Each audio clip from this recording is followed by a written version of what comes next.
Yeah. Mark's book is not available in cover or paperback, hardcover. So you can buy it in the Kindle format through Amazon. I'll share all the links that you can refer to. Mark has also shared this website with me, Aries Learning. So, like, could you just introduce this website to the audience? What is it about? Like, is it an introduction of yourself, or is it something else? The link I sent you is like the team page, so it's got my bio on it. You can Mm-hmm. link to that. But Aries is the Academy for the Relentless Exploration of Space, and that's our Right. vision for a school based on all of Mm-hmm. this. Mm-hmm. I'm also running all of the teacher professional development that I'm doing now, and consulting in space education through Aries Learning. But the Mm-hmm. vision for the school was based on a lot of the stuff we've been talking about in terms of framework I pulled together visiting other Mm-hmm. innovative schools around the world, and then the framework for teaching the skill sets and mindsets that kids need to be successful in the future. So we Mm-hmm. learned during the pandemic, you don't need to sit in rows for 6 hours a day to assimilate information, right? We can Yeah. compress for kids that have the right tech and the right support. You can Mm-hmm. compress the core curriculum down to 90 minutes, maybe 2 hours in the morning. And that gives us time for what we call the launchpad experience, which is exposure to a lot of other disciplines, everything from you know Mm-hmm. astronomy to philosophy, and Mm-hmm. giving kids this multidisciplinary experience. In which Mm-hmm. case, we can then bring them into what we call the Moonshot Lab, and we ask them, "What problem do you want to solve?" And give them all Right. the resources of the school at their disposal. And it's Mm-hmm. amazing. We've run this. We had some funding in Hawaii a couple of years back to run the Moonshot Lab there. We've run it in a number of other contexts with other schools. So the idea of baking this into a school itself and seeing what kids create, because they already, especially in the Hawaii project, they launched businesses, they launched nonprofits, they put environmental sensors in the water that are still there. They created a planetarium. They created apps, mobile apps. So it's pretty spectacular what kids are able to do when you ask them what problem they want to solve and you tap into their passions. So naturally, we're building the Mm-hmm. Moonshot Lab into our space focused school. And the sort of economic engine of the school is then you build a student accelerator on top of that so that students have support in monetizing their best ideas and bringing them to market. And perhaps those may even lead to additional space startups in the future. So that was the Mm-hmm. vision in Aries. Right now, it's sort of the brand also for the teacher professional development and other programs we're working on. Right. I've linked down everything that one can refer to. I've copied all the links, so yeah, don't need to worry about that. Uh, so since the advent of AI has, dawned upon us for the past whatever 5 to 6 months, the world is in turmoil. Even the people who are not knowing anything about the word AI now know that something known as ChatGPT exists and it is taking over the world by storm. So how have you, or if you have, introduced AI into how space education will be reformed by AI? How have you introduced that into the book? It's interesting. So the book was largely written before everything you're talking about. Yeah. But I've been in ed tech for over 20 years. And in that context, this is the biggest thing to happen since, say, blogs, in terms of opening up new opportunities for people. But it is, in my world, it is nowhere near as big a deal as everybody's making it. AI is just a tool, but it's a Hmm. great example of why you don't want kids memorizing and regurgitating information, and you don't want kids learning menial skills necessarily. They're certainly going to need some to get by, um, but it's extraordinarily important to be sure that they've got the information literacy that they need to make sense of a world where AI can sort of fake anything, right? And it's Right. extraordinarily important for them to know how to use AI as a tool. And it doesn't Hmm. change any of what I shared with you so far in this call, right? Like it doesn't change the need for courageous leadership and empowered teachers and student agency. And it doesn't change the need for kids to develop an explorer's mindset and moonshot thinking and design thinking as skill set. Like AI becomes just one other tool in their toolkit if they've got those mindsets, right? If they're reflecting on their work, and they're able to synthesize things across disciplines. And AI is just one more thing that they can use. Um, some of the AI art is really impressive and really helpful, but you got to know when to toss it aside because it's not that great. And certainly the same, speaking as a writer, same is true for AI writing. It's not actually that useful in my job. There's been a couple of times where I'm like, oh, how would you teach this concept? And Chat GPT or something like it will bring back, or Google Bard or something will bring back some great ideas. That I'm like, oh, that's kind of spot on. There's some good lesson ideas there, but you still got to take it like the last mile, so to speak, and finish it. And you better know what you're talking about if you're going to turn around and use it with other people, for instance. Right. So I have taught information literacy and I've taught search skills to educators and students for years. And most people don't search very well on the internet. They're not very good at it. They don't know what they're looking at. They don't know how it works. A lot of And people the think that same is Google true of AI. search. Like you're just going to get yourself in trouble if you're using AI and counting on it, and you don't know how to think about it critically, and don't know how to check your sources, and don't know how to evaluate the source for authority and accuracy and bias. Those things are all extraordinarily important in AI. And I think there will be ways. We're seeing this with the writers' strike in Hollywood right now. Like there will be ways in which there will be interesting ethical decisions around the importance of things being created by humans. I think in a similar way to like, hey, the art that your kid does, or like something amazing that your pet does is valuable because they did it.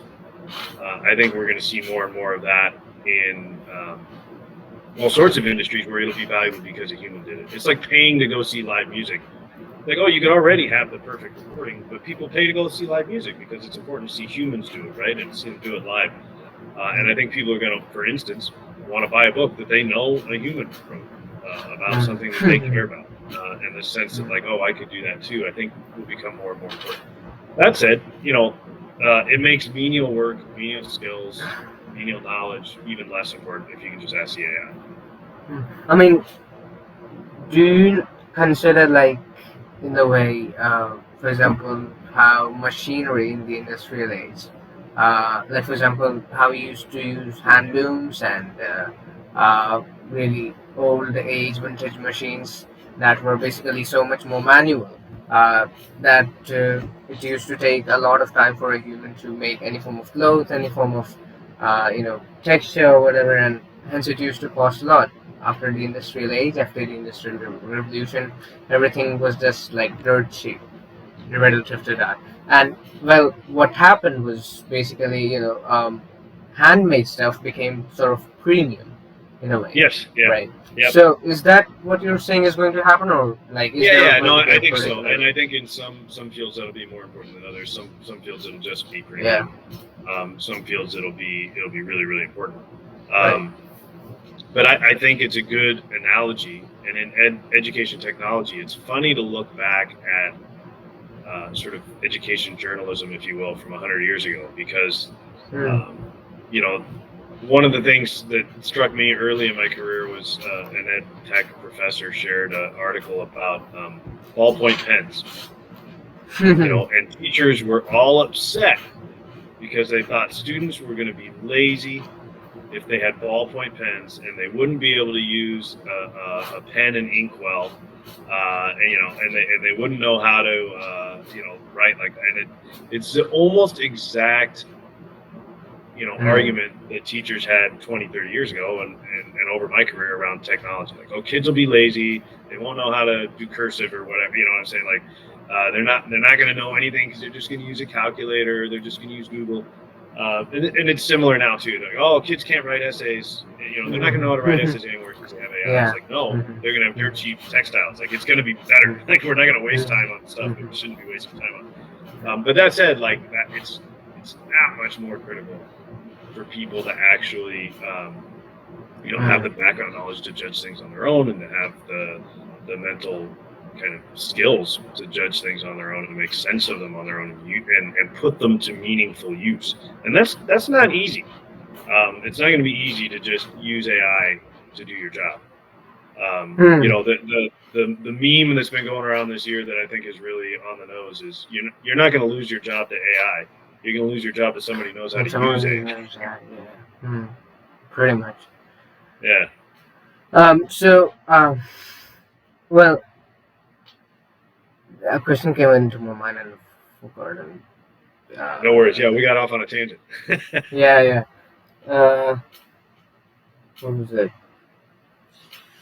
Okay, let it be. Maybe come back. So, um, well, we all have seen, heard, and discussed enough how space exploration and the future of the space race will be able to change the mass effects like climate change, energy. But like, I would really love to know how you discuss healthcare because I'm not a biology person particularly, and I will certainly not be studying medicine in college. So, and hence, I would love to know more about how medicine and biology is going to be a thing in space education. Yeah, it's definitely not my expertise, but I've been exposed to it a little bit. Hmm. The biotech um, Hmm. community field, whatever industry, is very excited about having access to space and being able to get more experiments up and more people up. Already, we've Hmm. been able to show things like we can grow certain crystals better in microgravity. We can grow heart tissue better in microgravity.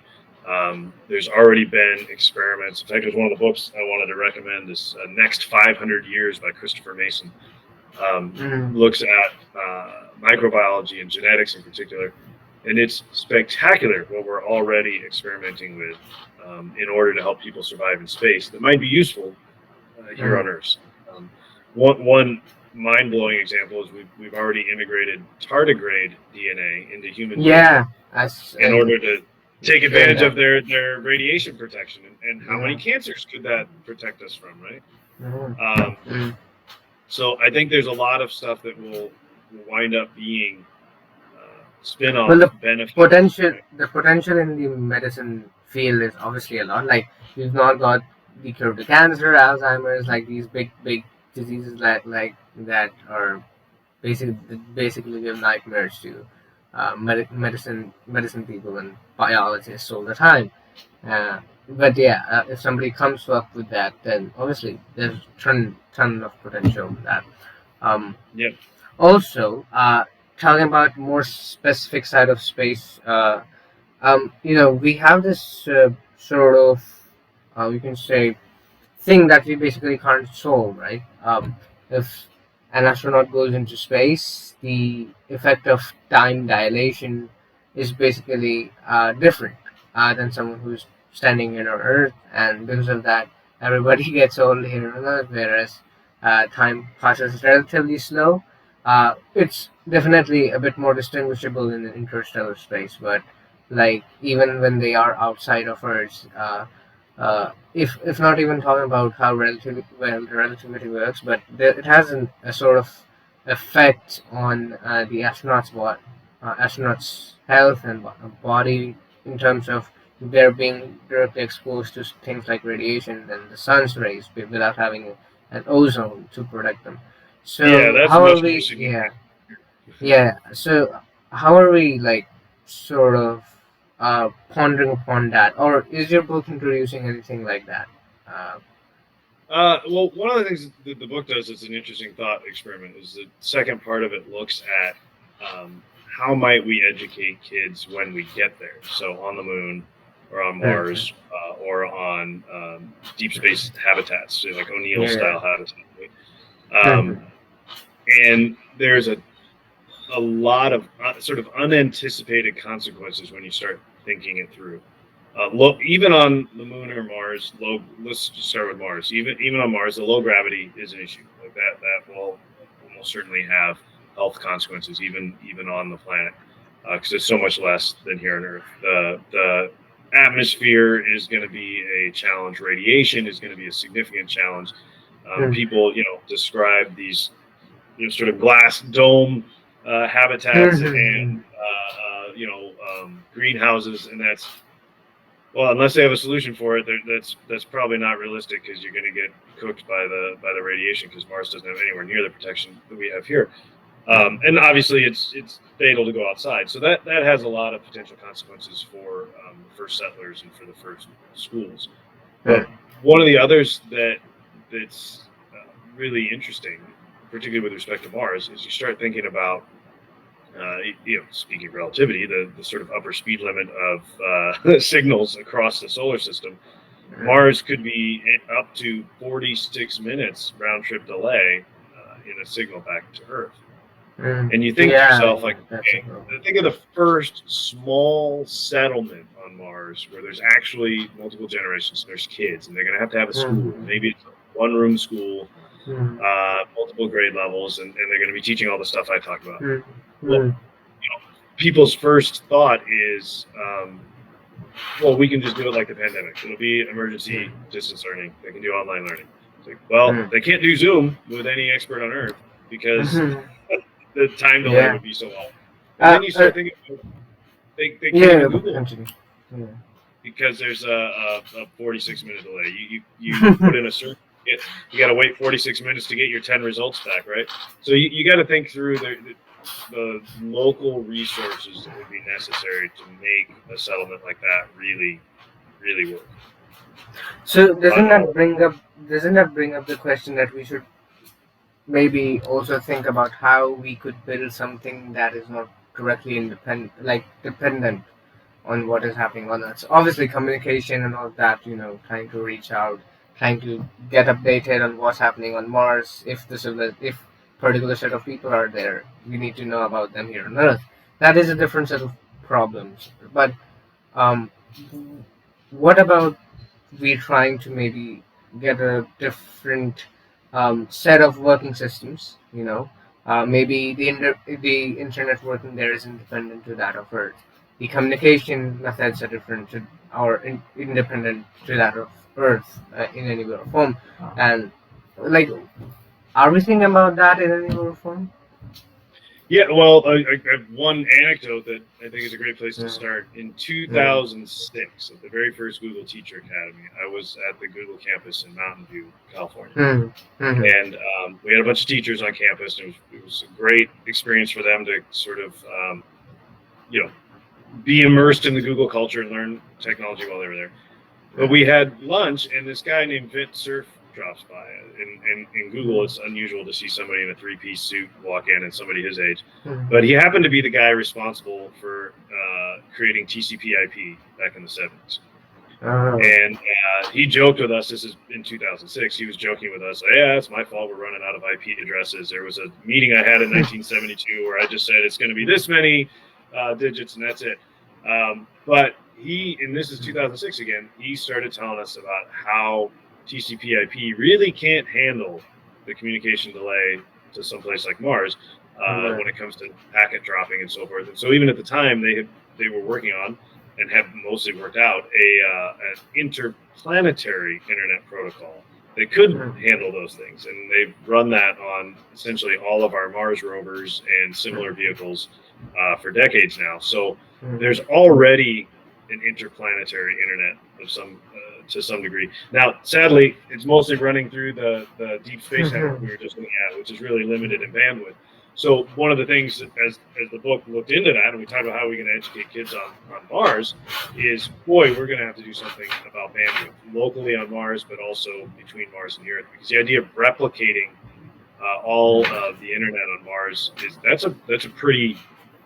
It's probably not going to be realistic for the first settlers, and they're going to need access to that information. So some of it you can cache locally and so forth, but people talk about using VR on other planets, particularly like, we can still teach kids with virtual reality. It's like, well, not if the headset has to talk to Meta servers in California, right? You're going to need this, phenomenal level, I think a surprising level of infrastructure for those things to be self-sufficient when you get there. And so in the book, I break down what is the bandwidth to Mars right now, and what is the computing capacity we have there, and what are we going to actually need if we want to sustain a small settlement and a school. So thinking out of the box, think different, and all of these other fancy phrases sound very catchy to the human ears, but not as much as to those who face the challenges to teach kids on how to prepare students for the future of space race and exploration, because it's a different set of experience, right? It's not like we're building a product particularly. You have to train Yeah. people. So I've done an episode in the past, as I told you, on how astronomy and space science should be taught to students, and the final Hmm. conclusion we got was that we that mean basically the guest said that we can't teach anything to anyone. They have to help them to find it within themselves, is what he concluded with. And well, how much do you support that idea as a space educator, or do you have any other Yeah. I mean, I think things or opinions to mention? we have better schools now than we've ever had in the past. So I'm not one of these people that's bashing our education system. That Yeah. said, it could be a lot better, and you don't need kids in Mhm. rows listening to a teacher. Well, Uh, the difference between the United States and the Indian education system is like, what can you say? Heaven, I would heaven, bet in most maybe. schools you still got kids Yeah, sitting in rows listening to teachers, even if it's yeah. a much lower tech situation. But yes, there's a ton Mm, of cultural differences between the school systems, even if mm, you get into the international schools there. But you also, I mean, Sugata Mitra and his, if you haven't looked him up, look up his computer in the wall experiments, mm, because I think mm, it started in India and then he recreated them in Mexico, and his methods have been put into use everywhere. But the idea is they put a computer through a mm. hole in the wall in a village, um, and provided no instruction. And Oh. kids not only learned how to use the computer, they learned English. Mm, mm, And they learned how to get online, and they learned, and then they learned all kinds of things, and it was able to recreate that with similar experiments in Mexico. And the idea mm, being, and this is where we talk about student agency, if you give the kids control over their own learning, obviously there's some sort of behavior management issues might come into play. And you got to be reasonable about that. And there's some sort of skills kids are going to probably have to drill, and that we're going to want them to drill to have. But largely, I think our school systems globally could allow for a great deal more student agency and autonomy and control over their learning. Um, in part so that they can pursue their strengths and passions. But that's how we're going to get people thinking outside the box and innovating, and doing really powerful things like what we've seen kids do in the Moonshot Lab. mm, That said, you mm, do have to balance it, and this is why we have the Launchpad experience. You do have to balance that with exposure to things that the kids might not choose themselves and might mm, not have any idea about. So you have to have some sort of multidisciplinary exposure built into your school system. mm, Um, but mm, then you sort of wait for the kids to make their connections and see mm, what holes they want to go down. mm. Okay, so this is kind of a personal question, not in the script. Um, so I have a lot of chunk of the audience that is basically students, and most of them, they want to pursue their higher education in the United States, and Yep. obviously most of them are into the space sector. They're interested in the aerospace, and astronomy and all that, astrophysics. So um, if you could, suggest how should they conduct their research on what would be the best college for them, uh, for how they would like to pursue that, their specific field in the space industry, and like if you have a particular list that you think now has been developed because colleges iterate over time and improve themselves on depending upon their sectors. So, like, what are some of the best colleges for the same, if you could just guide the students who might be listening to Oh that. man, I mean, some of that I'm sure you can find Hmm. more exhaustive, detailed lists on Google. But if you're looking for, I did aerospace or astronautical engineering specifically, Cal Poly San Luis Obispo. There's a number of schools in the U.S. that have good aerospace engineering programs. If that's what you're interested in. Hmm. Embry Riddle in Florida is largely aerospace Hmm. focused, the whole school. I know Colorado School of Mines has lots of space focused programs. Hmm. Uh, there's some great new graduate programs, ISU for sure, but they're based out of Paris. Um, Thunderbird. at Arizona State University has a great new MBA focused on space. Hmm. There's a few other programs like that, but I think the best advice I've heard that's related to this is the idea of looking beyond the school and the program and the reputation of the school, although those things are important. But look at who you want to work with. Find Right. out who the faculty is there, right? Hmm. And what they're researching or what they're writing about, and find who you want to work with, and you can start building those connections and building those relationships before you even Hmm. apply it to the school. Hmm. It's spectacular what kids are able to do if they just start reaching out to adults to making connections. Hmm. Um, I've interacted with high school kids in India who reached out and really built a network for themselves of people in the Hmm. space industry because they're Hmm. passionate about it, and they find your Twitter account and they find your email and they Yeah. connect on LinkedIn. Those I think those sort of professional networking tools can be Yeah. really powerful for a student, Hmm. even during that sort of college Hmm. selection phase, university selection phase, Hmm. to reach out and make connections with the actual people. Otherwise, you're Yeah. going in really blind, because that's who the professors are and who's going to be there. Really, really important. Right. I'm in high school, so yeah, I read out in a way. So, okay. Yeah. Yeah.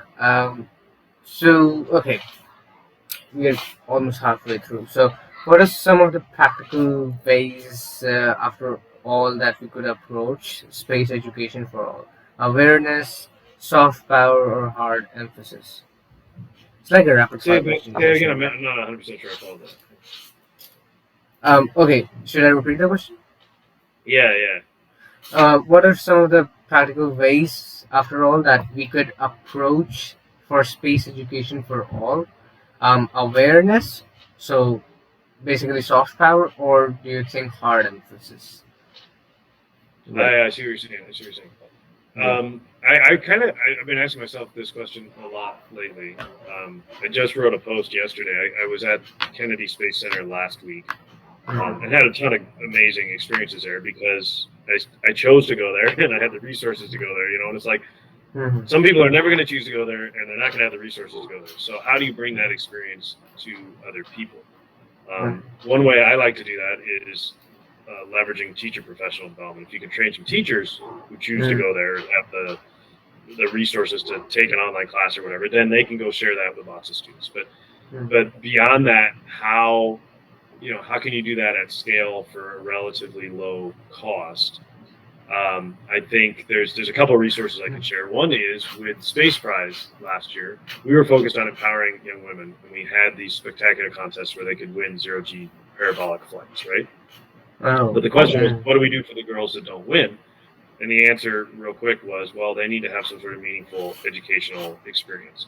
And so we ended up developing a whole curriculum, and then we realized, oh, we don't need to just give this to girls. Like, let's make this an open education resource that anybody can use anywhere. So one of the links I sent you is for the Space Prize curriculum, which we hosted on CK12, which is Yeah. a global open education resource with a full kindergarten to 12th grade curriculum. So if you follow the link or if you go to CK12, you can find the space education course, and that covers not just an intro to space science and the history of space exploration. It also covers why space is important to people on Earth, and it's got sections on biotech and that kind of thing. It covers what's happening in commercial space and international space exploration today. It's covering space philosophy issues, so issues of ethics and governance and Yeah. sustainability. So that sort of thing, like open education resources like the Space Prize curriculum, can be useful. I also shared with you, I think it was the last link I shared, a spreadsheet of just other space education resources Yeah. Perfect. Yeah. available online. So Mm. you can find great material from NASA and from JPL and from the Space Force. U.S. Space Force has a great curriculum called Stellar Explorers, and there you can find material from the ISS National Lab. They have a Space Station Explorers program. So there's a ton of really great, really available online curriculum that from a teacher's perspective, they can at least put it in front of kids. And if you're a student with interest, you can go look at all this stuff yourself, and you can go, deep down the rabbit hole. And then, by the way, you can reach out to the people involved and build those Mhm. connections and build your learning network, right, and your Mhm. professional Mhm. network. Um, I do think though, teachers do need to raise awareness. They do need to put it in front of kids and help kids realize it's not just for boys. It's not just for science and math kids. This is for everybody. I worked with one of the young women who won our contest in New York City was a self-professed like history and English nerd, right? mhm. And she, through the process of our contest, was hooked up with a mentor who was a writer, mostly in PR, for NASA, for Boeing, for a number of space startups over the years. And so this student was like, I didn't know there was a place for a writer in the space industry. Like, I want to do this now. The more we can create that kind of moment for Mhm. students today, where they realize all those different jobs we were talking about earlier are Mhm. already part of the space industry. Like if they care about space at all, they can be involved. How back are you talking about this? Like this contest is like what you're talking about. How the woman that you're talking about, she wanted to become a space writer. How long Yeah, was was this? Yeah. How long ago? this was about a year ago. Uh, um, well, like, have things changed after the ChatGPT thing? After the what? Sorry. ChatGPT thing? Advent of AI My models. short answer is no, Okay. because most of what it generates is pretty terrible. Yeah. It's cool if you like. I've seen really really great Mhm. uses. For instance, I Mhm. work with a teacher who English is her second language, Mhm. and she's Mhm. like, Chat GPT is the greatest thing Mhm. ever because now I just outline my email and it writes one that's grammatically correct. Mhm. But Mhm. another, so like if you know what you want to say and you're using it as a tool, it can be really powerful. Mhm. But it's another great illustration is an ed tech colleague of mine ran some tests with his students, right? And the kids used the AI for different parts of the writing process. So some kids used it to outline, and then the kids wrote the Mhm. essay, right? Mhm. Some Mhm. kids used it; they gave it an outline, and it wrote the essay. Some kids they gave it the whole essay, and it just edited it and polished it, right? Mhm. So for those three different parts of the writing process, different groups of kids used it. Some kids used it all the way through. So Chat Mhm. GPT did the Yeah. outline and the writing and the polishing Mhm. for the final draft. And what Mhm. they found was the worst results were the AI all the way through. Oh. Okay, And the that's a best great, result, great. yeah, Yeah. the best results were the Case AI study. at one step. Mhm. Mhm. So if you know, you're like, hey, I've got an outline, Mhm. boom, Chat GPT wrote it, now I'm going to polish it. That's Mhm. a pretty great use of the AI. Mhm. Like letting the AI do the job for you, you're probably not going to get very good results, particularly in a challenging professional situation. Like I said, I'm not an engineer or a software Mhm. engineer. Like most of my job is writing, and Chat GPT is mostly useless. Mhm. Like Actually, it's not saying the what I thing want it to is, say in the way I want it to say it. the thing is also like even the people who have built these AI models, the ones who are literally behind the table, even they, they have sort of testified that why it's what it gives out is pretty crappy is because most of the things that it feeds on is basically on the internet. And what Yeah, yeah. most, basically, you can say 99% of things that are written on the internet is crappy. So obviously, it will be trained on crappy data and it brings out crappy That's a good data. point. So, Yeah, yeah, yeah. So basically, it's a great very dumb tool though. way, to be honest. It's a What's that? really dumb way. It's a really dumb way to, train models, actually, is what they have That's a said, good point too. Yeah, yeah. particularly. Yeah. Yeah. I hadn't thought that through so much, but you're right. If someone's able to take much higher, maybe a smaller data set, but much higher quality data, Yeah, obviously. train their models, People that can might do be. that now. It Yeah. is possible to train it on higher quality or your own data. Open source models are out there. So, anyways, we are not talking about ChatGPT. So I was also wanting to learn about how this new field, which is actually not even introduced in the best of colleges in India, actually, is coming out as a part of the aerospace and the space industry, in especially specifically in structural engineering, is material sciences. So I wanted to talk about that particular field because I am someone also who's interested into structural design, and I mean I am into propulsion because of that uh, IRA and whatever they have these laws that out of state people cannot really work on that as much, particularly even they don't have the access to lab and research and all of that. So basically, you can't do that. So I was thinking, how about getting into material sciences, because actually it's a really interesting field, and I thought maybe I would like to go into that. So yeah, I would like to know how material sciences, if you have an idea on that, is shaping the aerospace industry field. Wow, obviously for years, Yeah. aerospace has pushed material science, right? Whether it was lightweight aluminums or carbon composites, that kind of thing. Hmm. And I'm sure we're not done. It's certainly not my area of expertise, but we're always going to need spacecraft to be lighter and Hmm. stronger, Yeah, yeah. and if not more flexible, right? And you talk about additive manufacturing, and I think having materials that can be extruded and used for higher and higher quality tools and parts and structures, I think would be awesome. If you look at this, maybe isn't necessarily materials engineering, but a lot of the kind of additive manufacturing that's happening, even structurally, in space startups right now is really exciting. I think it was Orbital Assembly essentially built a 3D printer that had like girders and panels and could build whole shipping containers that they hope to build spinnable habitats out of. Um, and then I'm blanking on the name right now, but there is a company that's been doing 3D printing. They put a printer on the ISS and ran some experiments there. So I think that sort of thing will get kind of interesting, and the idea to have more lighter, stronger, flexible materials that can be used uh, for additive manufacturing would be important.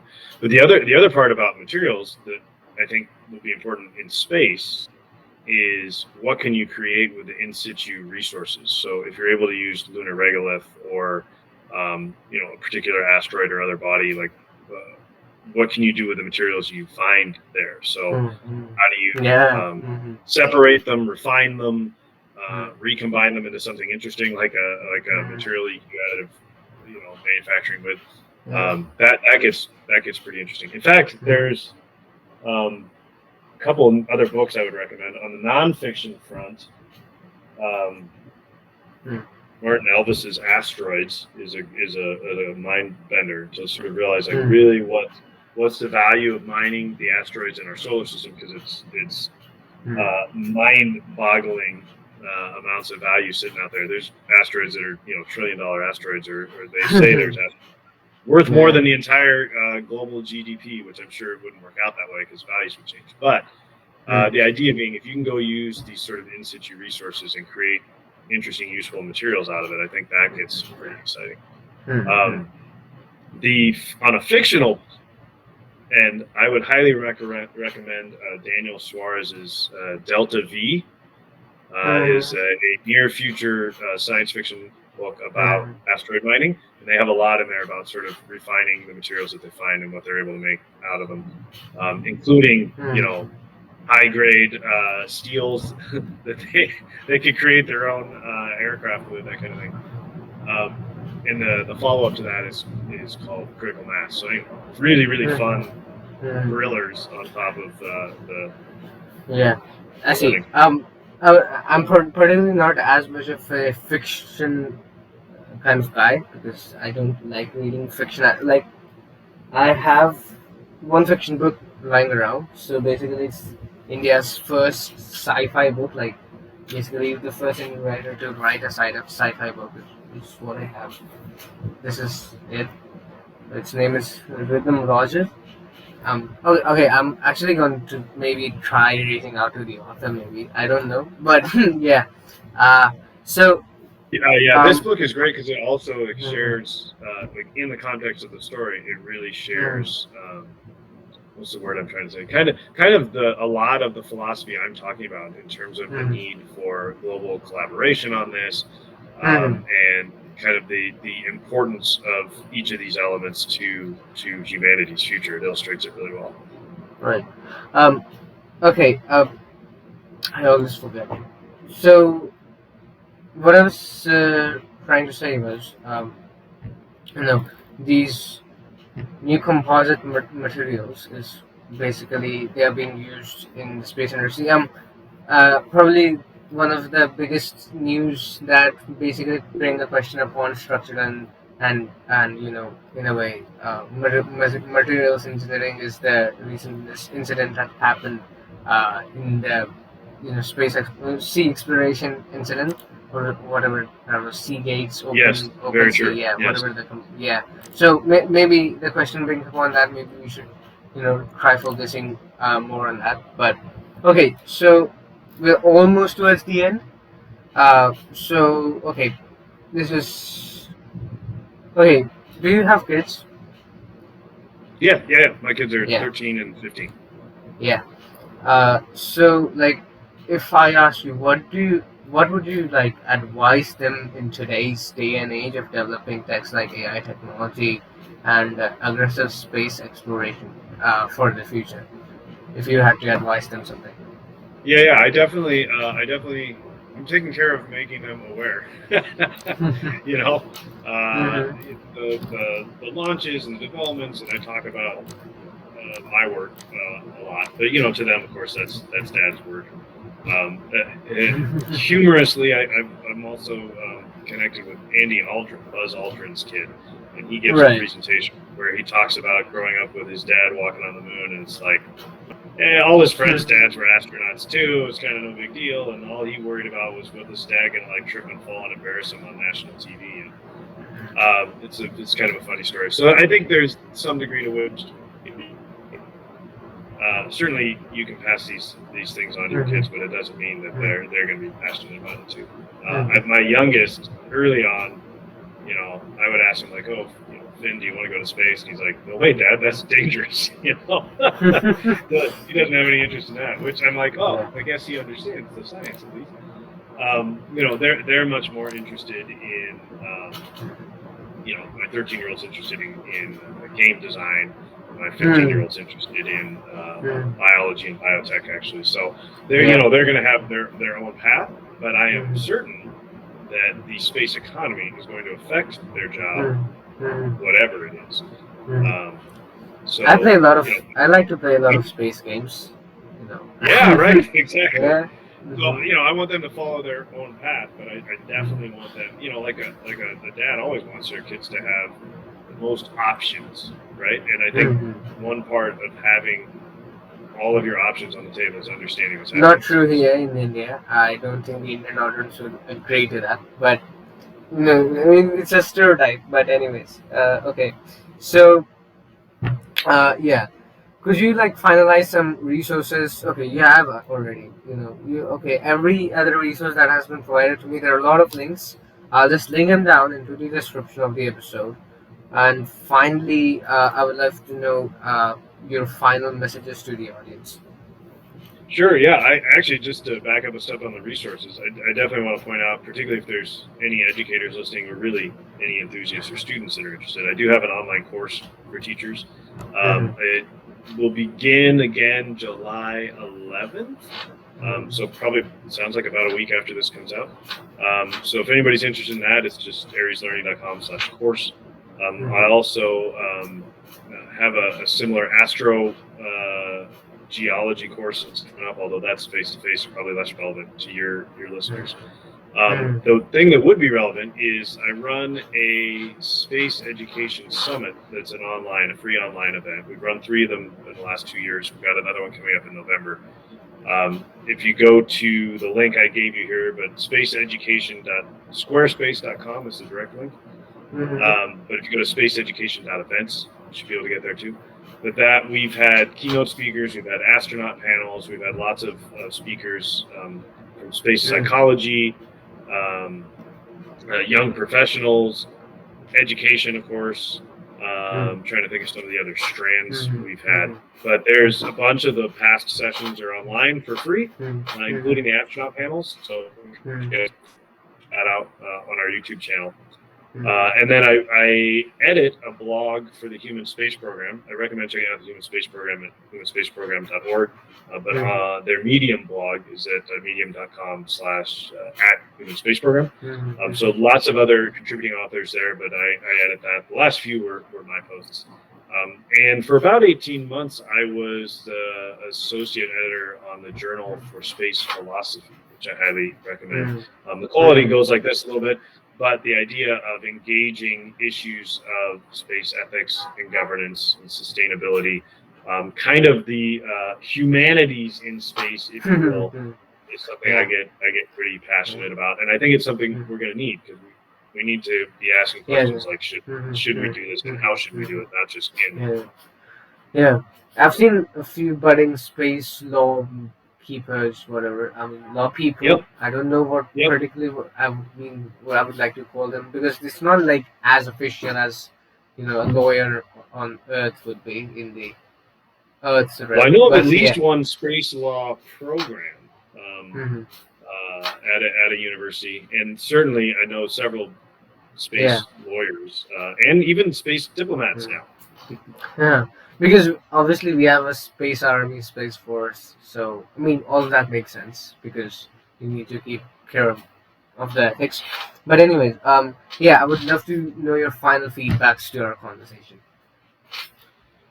Yeah, sure. I think I kind of come back to that, especially if a lot of your audience is Hmm. students. To keep your options open, to know what's happening in Hmm. space right now, to keep up on that, but keep up on what's happening not just in the space industry, but in the growing space economy, and preparing yourselves with the skill sets and mindsets you'll need to address a fast moving, unpredictable world. And kind of with that space and humanities note, I'm realizing I have a couple of space ethics books right here. I definitely want to Hmm. encourage people to explore things like that while you're learning your engineering and science and so forth. I think there's a lot of opportunity there, and if you're passionate about drawing, I hope you'll pursue that. I Yeah. think there's no substitute for pursuing your passions and pursuing excellence in them, because you're gonna be better at that than anybody else. Yeah, absolutely. So, any form of feedback that you'd like to give to me based on our conversation? No, I think definitely a great conversation, and happy we could connect, and happy you'll share it Yeah. with students and others there. And if you shoot Hmm. me a link when it's ready, I'll share it out too. Yeah. So, okay, cool.